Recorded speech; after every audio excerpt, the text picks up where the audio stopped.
What's up, NFL fans? It's NFL Nate back again. Today, we're going to be doing another mock draft on the channel. Mock Draft 4.0, post-Super Bowl mock draft. The draft lineup is set. The Buccaneers are selecting 32nd. The Chiefs are selecting 31st. It's all set. It's finally NFL draft season. It's officially NFL draft season. So hyped about it. And I have something new coming out on the channel. Every single Friday, we are going to be doing mock drafts every Friday, so come back every Friday to watch mock drafts. Hit that subscribe button so you never miss it. Turn on that notification bell. And this is a great video, so watch till the very end, and let's jump right into it. So, first we're doing picks 1 through 8. Of course, we have the Jacksonville Jaguars going Trevor Lawrence at number 1. I don't think it's debatable. It's clear Trevor Lawrence is a generational talent, and there's a reason Urban Meyer went to Jacksonville, and it's to get this guy. He can develop and bring Jacksonville up from the slump that they've had since 2017. Next, we have the New York Jets at number 2. I think they take Zach Wilson. Zach Wilson's a complete package. If it wasn't for Trevor Lawrence, he could be a number 1 quarterback in the draft class, so I think the Jets take advantage of that. I'm not sold on them trying to keep Sam Darnold. It's not worth the risk when you can pick someone like Zach Wilson at number 2. So I think the Jets go Zach Wilson. At number 3, I have the Dolphins taking Penei Sewell.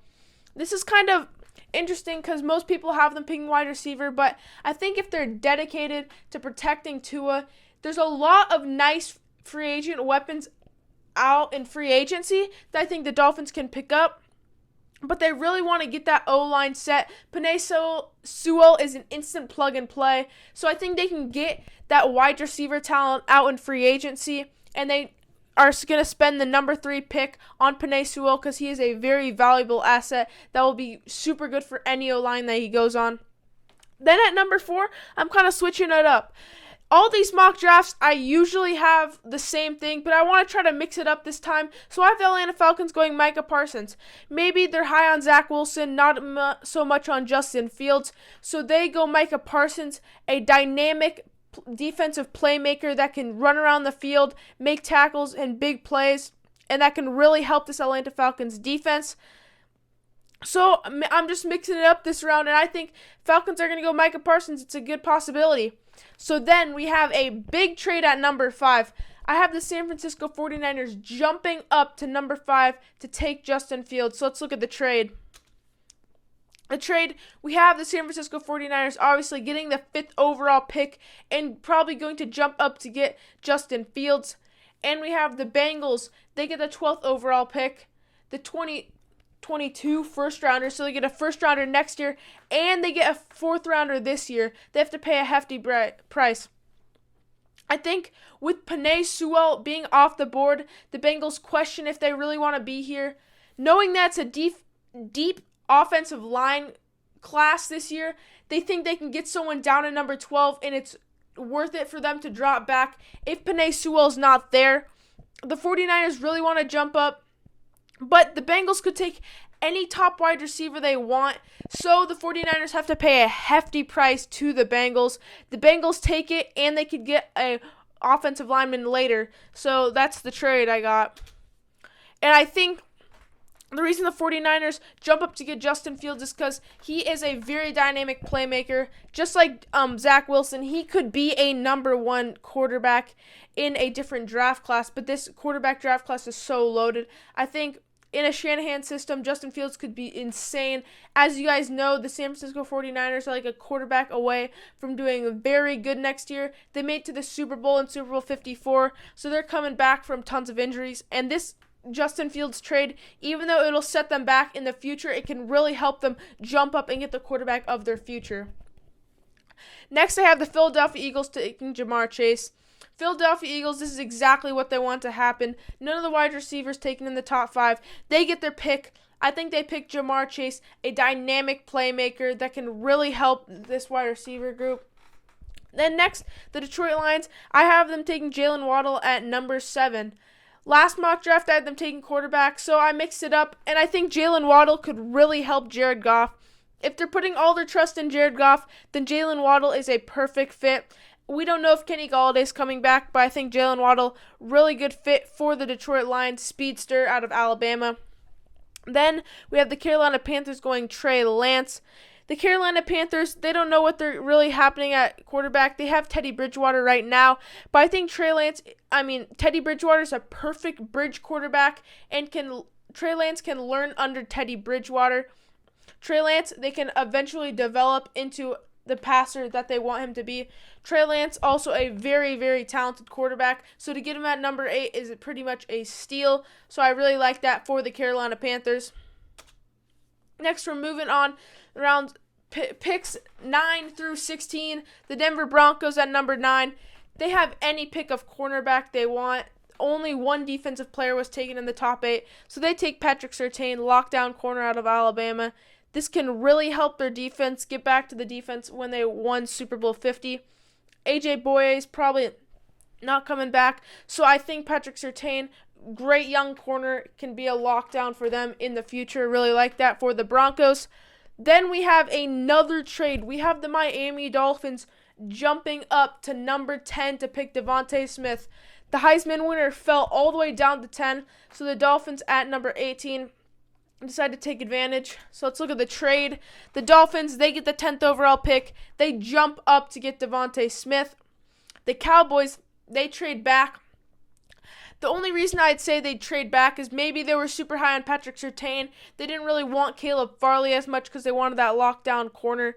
So then they get the 18th overall pick, hoping that an offensive lineman can fall down.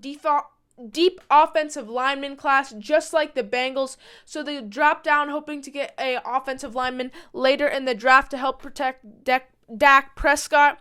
And on top of that, they get a really high second-round pick and a third-round pick so that they can keep adding talent to that young roster that the Cowboys have. They can start developing a super team with a stockpile of picks.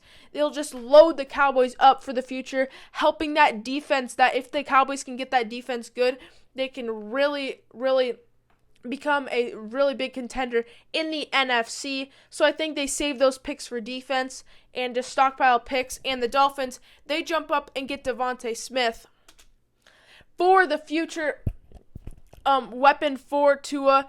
I said that they could get some in free agency, but just so happens that DeVonta Smith fell down here. They jump up, take advantage of it. They might have to give up a few picks, but if they got Penei, Sewell, and DeVonta Smith, that would just be an absolute game changer for that offense. They wouldn't even need any more picks with those two. It would just be a complete game changer if the Dolphins got those two. I think that would completely transform their defense, getting 2 top 10 players. Then at the New York Giants at number 11, they select Kyle Pitts, playmaker out of Florida, tight end. I like this one for the Giants. They obviously have Evan Ingram, but Evan Ingram has been dropping balls like crazy. I'm not saying they have to get rid of him, but they can trade him in the future, and they could even have both of these, Evan Ingram and Kyle Pitts, on the field at the same time, which I think is a great idea. Kyle Pitts can get open and really help Daniel Jones. Next, we have the Cincinnati Bengals. Obviously, they traded down from number 5, and just so happens that Rashawn Slater fell to them. Perfect scenario for the Bengals. They just got an extra first-round pick for next year, and they ended up getting a solid offensive tackle to protect Joe Burrow. So I think this is a win for the Bengals if they traded down like this.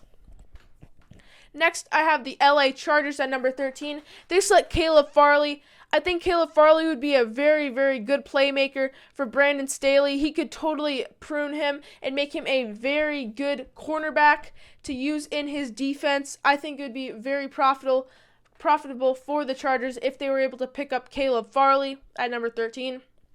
At number 14, we have Kwity Paye out of Michigan. Big defensive end, edge rusher. I really like this for the Vikings. Everson Griffin obviously left, so this is a good pickup for the Vikings. Can get that pass rush back to where it wants to be. Then the New England Patriots, they're at a tough spot. I don't know if they want to take Mac Jones. Should they take Rashad Bateman, wide receiver out of Minnesota? Really good wide receiver, good route runner, and can really help whoever the Patriots bring in or have at quarterback, because they don't have any playmakers right now at wide receiver, and they really desperately need one. So they take Rashad Bateman. Then the Arizona Cardinals at number 16. They pick J.C. Horn, cornerback out of South Carolina. Really good cornerback. Patrick Peterson, we don't know what's happening with him, so they replace him with J.C. Horn. I really like him. Big playmaking cornerback. So Arizona Cardinals pick up a cornerback.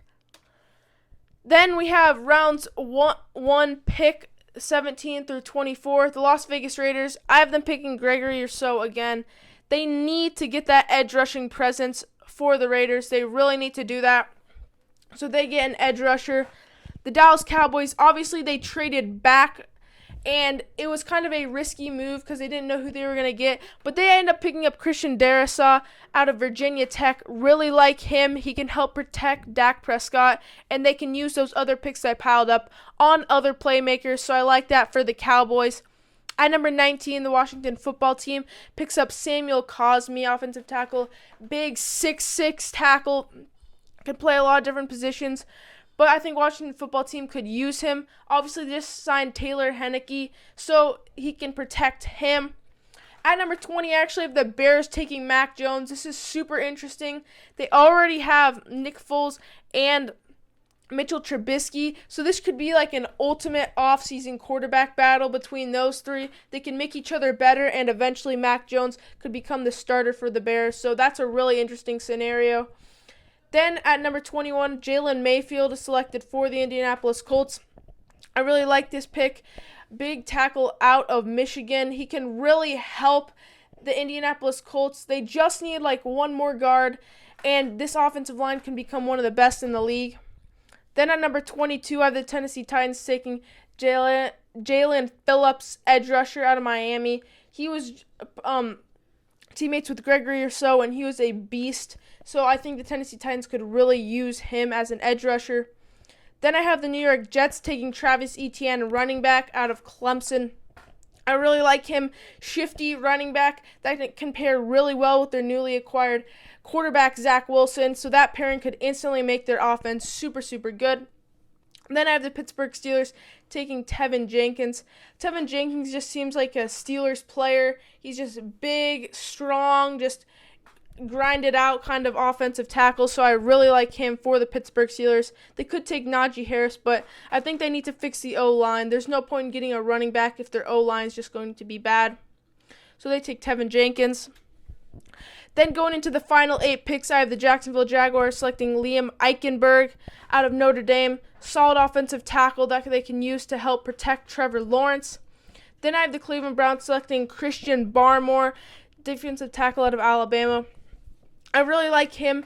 They already have Myles Garrett, so I think if they got Christian Barmore, they can rotate that with Olivier Vernon, and it can help them to make that defensive line so good.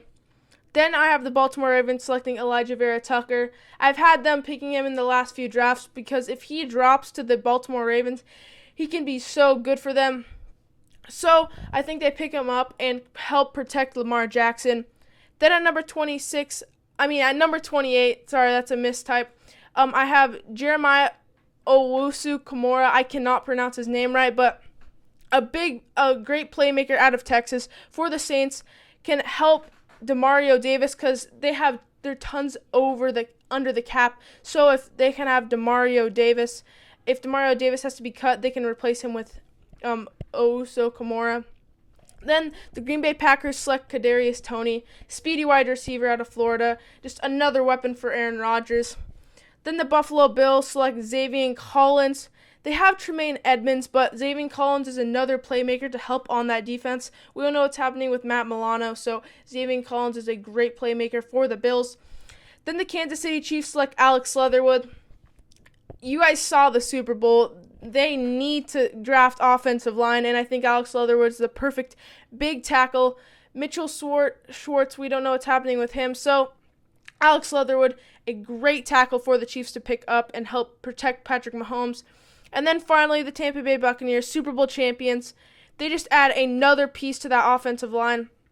They could get Najee Harris, and I thought about that, but I feel like just getting another offensive line, just making sure you protect Brady would not harm them. They already have all the pieces they need to win, so just making sure Brady's protected is the key thing. So Wyatt Davis would be a perfect pick for the Tampa Bay Buccaneers.